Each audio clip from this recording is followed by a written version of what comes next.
Australian troops could start coming home from Afghanistan within months. The Prime Minister today laid out a timeline which is roughly in line with what the government has been indicating in recent months, but it does for the first time really spell out just what the government is thinking. It's awaiting an announcement from President Karzai in Afghanistan of when Afghan security forces will be able to take the lead role in security in the Uruzgan province, which is where the Australians are based.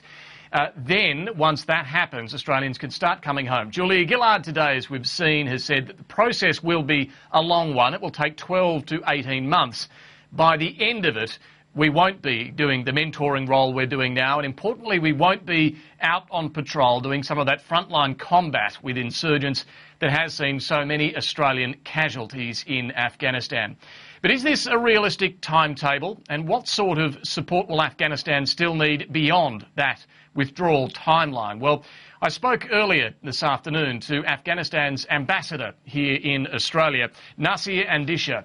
He says that, yes, this timeline is in line with what Afghanistan is thinking, but there will still be a need for what he calls enablers, helicopters, intelligence support and even Australian Special Forces beyond 2014. He also says there will need to be a political settlement with elements of the Taliban, that both sides in this war need to be able to forgive each other for peace to have a chance. Here's our full interview with the Afghan ambassador earlier today. Ambassador, thank you for your time. Can I ask you firstly just to describe how you see the security situation in Afghanistan at the moment?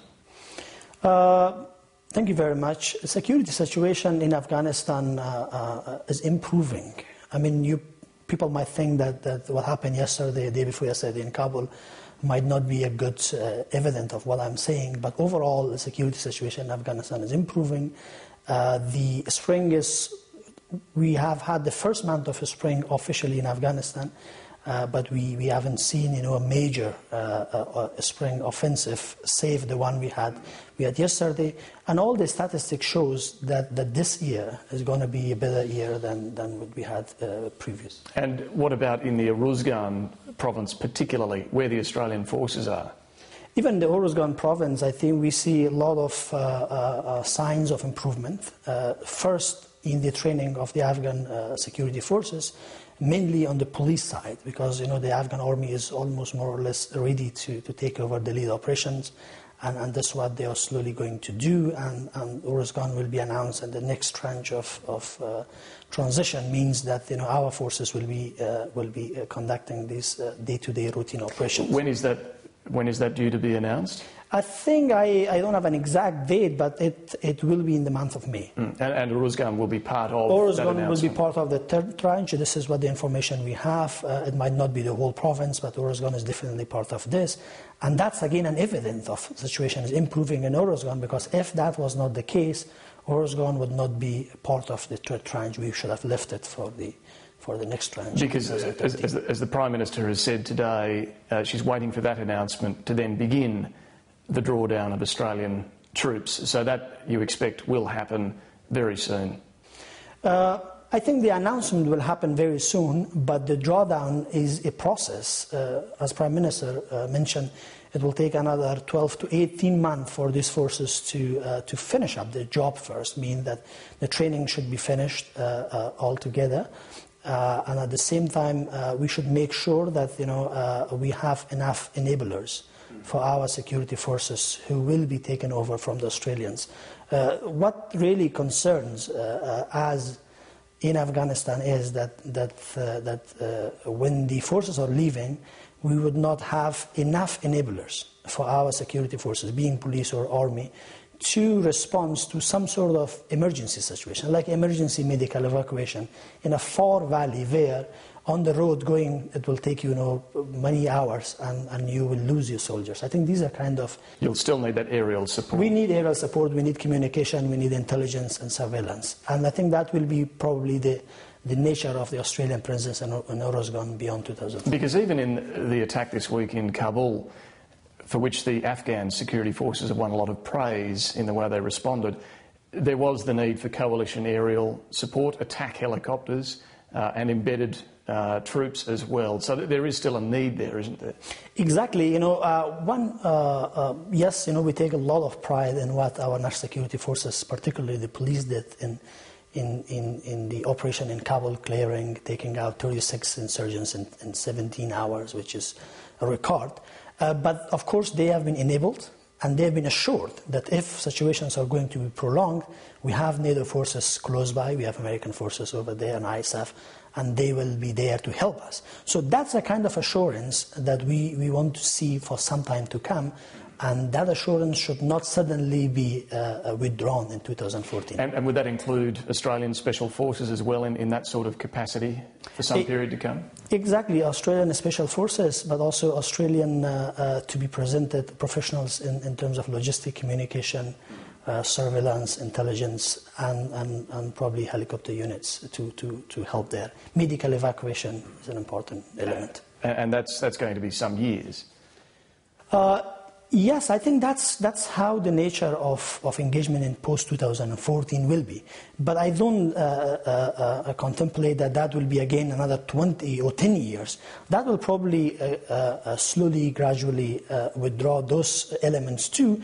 But for the time being, the emphasis on our Air Force have not been there at all. And the idea was that we can start this late.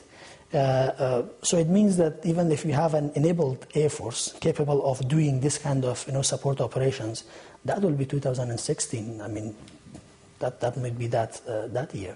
You sound very positive about this security gains that are being made and the capacity of the Afghan forces, but we still see, even in Uruzgan, coalition forces confined to heavily fortified bases. They're unable to walk freely on the streets without strong security presence. The Taliban seemingly able to roam at will and control large tracts of the country. Is there still a real strength to the Taliban's position? Those are two different things. How you want to measure security in Uruzgan itself. I've been to Uruzgan myself, and if you are in a Humvee, it's a different world that you see than you're on the streets. And so that's why we think the Afghan security forces are roaming freely. Yes, they take probably a larger percentage of risk, according to our calculations, but the Australian forces, they wanted to protect themselves in the best way possible because casualties are not acceptable for them. But what the insurgents can do to Australian forces, they might not be able to continue doing that to the Afghan security. And that's when it brings confidence to us that they are not able to engage us conventionally. They might be able to do, this kind of attacks that they did yesterday or some suicide bombings. And to that matter, we have seen Uruzgan being a safe place, at least for past 6-8 months. Save one incident of suicide bombing that one of our Aussie colleagues, Aussie colleagues were injured, which we really regret that. But save that, we haven't seen any major incident. Nonetheless, the general view is there will need to be some Taliban involvement once coalition forces do start to draw down in some sort of political settlement in Afghanistan. Do you see it that way? Do you think there will be some sort of Taliban involvement? Yeah, we see that happening because one major reason or excuse for Taliban to fight is that you have the occupation forces in Afghanistan. And that might probably give them some level of support among different people in different regions of Afghanistan. So when we have transition finished, and this is what President Karzai time and again calls, that look, if you really truly are pursuing this, that the foreigners should not be in our country, so let's make a peace, so there should not be any need for international forces to be in Afghanistan. So they can leave and we can all live in peace if you are honest on your demand for the withdrawal of international security forces, because international security forces are here because you're fighting, because you're giving, you're not disassociating, you're associating yourself from Al-Qaeda. So you need two small steps. First, we are not Al-Qaeda anymore, and then we are slowly, joining our government. I mean, it's an open society. They can take part in it.